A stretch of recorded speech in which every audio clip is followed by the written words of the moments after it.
Hello, welcome to my YouTube channel. I'm Carly, nice to meet you. Please like and subscribe if you feel so guided. Today we are going to talk about forgiveness. We know what forgiveness is, right? Simple word in the English language, but I want to talk about it in the way that it is a healing practice. So I want to talk about when we don't get those apologies from those people that we want one from. When someone has wronged us, whether it is a friend or a lover or a parent, someone that wasn't there for you, someone that didn't support you, someone who wronged you. Heavy subject, right? I want you to see forgiveness as an opportunity to heal yourself. And for you to let go of what no longer serves you. So this really speaks to me because what stands out the most to me, obviously, is a relationship that I had in my early 20s. It was a very toxic relationship. We ended up ending things with zero closure. We didn't even have a conversation. We had broken up many times, as you do in those toxic relationships. It usually takes someone anywhere from 7 to 10 times before they actually leave an abusive relationship for good. And I just quit taking his phone calls. I just shut him out and decided to replace that relationship with another one. Also not the healthiest route. And yeah, so it took a long time for me to not be thinking about that person every waking moment, to stop dreaming about that person. I would feel like I made all this headway in my healing, and then I would have a dream about them and feel like I had just seen them and would kind of have to start all over again. So if you're experiencing that or you ever have, you're not alone.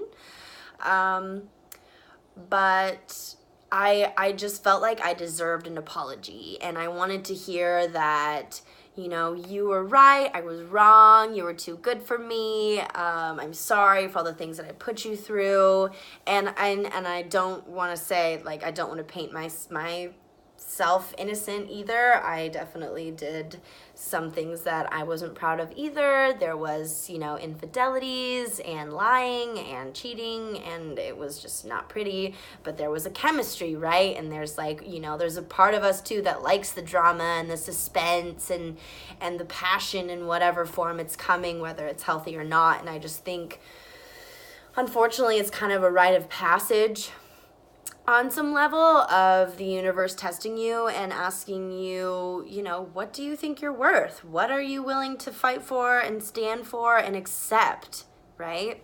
So after a while, I didn't want to fucking live that life anymore. I wanted off the roller coaster ride. So started my healing journey. So, I wasn't aware of it when it was happening, what exactly I was doing. I was still very young and naive and, in my party phase. Luckily, I was surrounded by a good friend or two that I could confide in. Someone I like to call a low maintenance friend, someone that you can just chill with in the same room and not say a word, or someone you can tell absolutely anything without fear of judgment.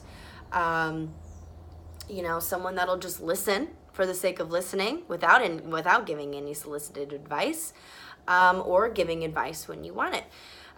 So getting a little off topic, back to the forgiveness and it being a healing experience. So, or practice, when you are holding on to resentment or anger or sadness, the only person that is suffering is you. There's a Buddha quote, anger is like holding on to a hot coal with the intention of throwing it at someone. The only one that's getting burned is you. And Buddha, how'd you know that people are gonna say you got burnt in that situation, maybe that's where that came from. So I don't want you to forgive for that person's sake. and not necessarily even to be like take the high road or be the bigger person. You're doing it for your well-being, because while you are spending time thinking about that person and the situation that went down and like the different ways it could have gone or you wish it would have gone, that moment has passed, and all you can focus on now is the present and being the best that you can for yourself. Because when you're the best you can be for yourself, then you're able to give more to other people. But forgiveness is an inside job. Do not give anyone else that power over you, okay? And this isn't like a pill that you're gonna take and like, oh, I'm fixed. Like, this is, especially depending on how traumatic the situation was, how long the relationship was, how drawn out the situation was, you know, all of the what ifs and the hows and the whys. Some things we can't make sense of. But everything is a lesson, and you have to try to find that lesson. I am so thankful for that relationship, which, I mean, there's a lot of things that happened in my life that I'm like, I never thought that I would be thankful for or be able to use to serve. But I know that I am not the only person that has had a toxic relationship in their life. I'm very thankful that I only had one that was to this magnitude, but I learned so much from it. So you got to try and find the lesson, and rather than asking why is this happening to me, switch it to why is this happening for me.